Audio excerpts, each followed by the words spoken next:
Herbal massage oil, पट्ठों का दर्द, muscle का दर्द,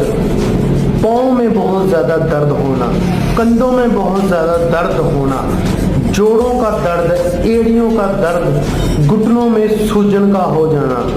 दोस्तों, ऐसे मेरे बुजुर्ग, माएँ बहनें, नौजवान जो अपनी मस्कुलर पेन की वजह से परेशान है,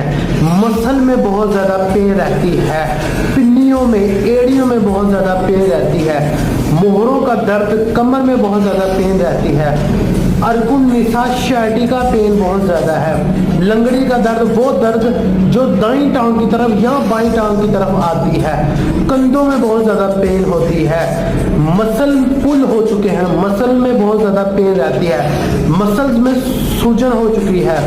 जोड़ों में सूजन हो चुकी है। तो ऐसी भाई बहन बुजुर्ग जो